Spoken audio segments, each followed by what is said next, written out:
Deuxième partie donc du travail sur le thème Billy's Bounce. Maintenant il s'agit de s'occuper de l'accompagnement.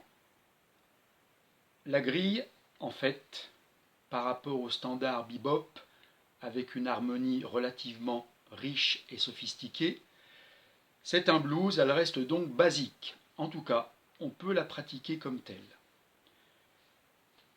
Lorsque j'ai enregistré le thème avec les solos, vous avez pu entendre dans mon looper des marquages rythmiques,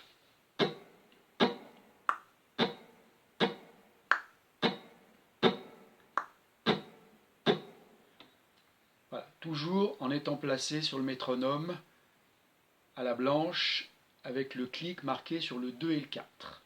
Donc 1, 2, 3, 4.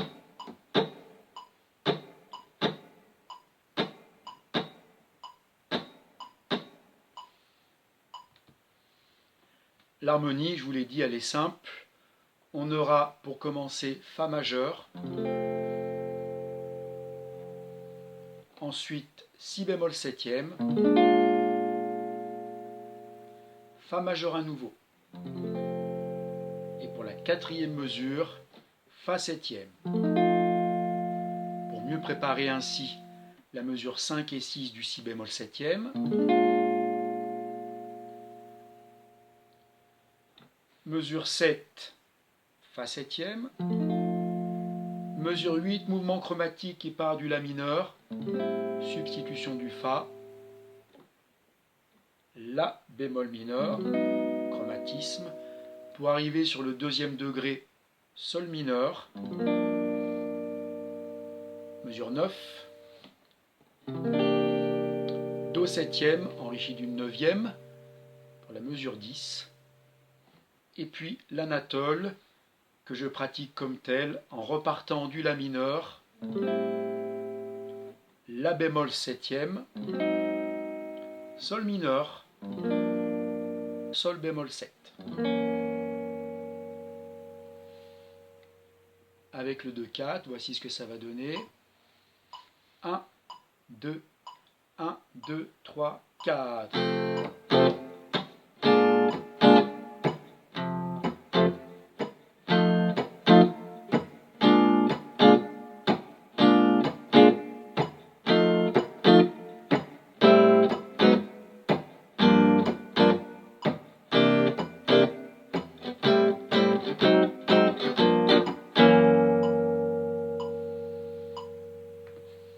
Si je mets le looper,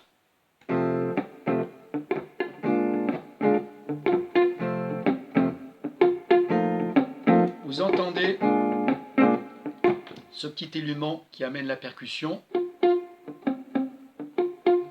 Un Fa, troisième corde, case 10, un Do, quatrième corde, case 10. Voilà, pour rappeler un peu ce que ferait un percussionniste sur des bongos dans un big band. Le tout joué en PIDS. Voilà, je remets le looper en le calant dedans.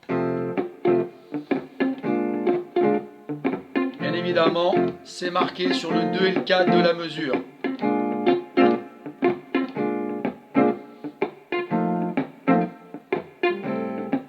Voilà, je vais refaire un tour en vous jouant les accords.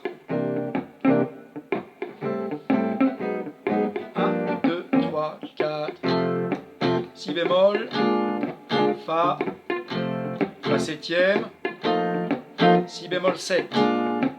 De nouveau, Fa 7, La mineur.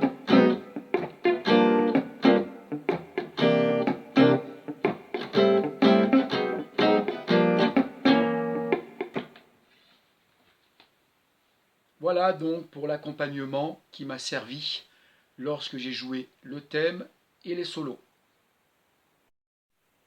Enfin, pour terminer, une dernière grille d'accompagnement que l'on peut jouer en ajoutant et les basses et les accords. Un peu à la manière d'un Tuck Andress. Bien évidemment, ça c'est si l'on joue en duo. 1, 2, 1, 2, 3, 4.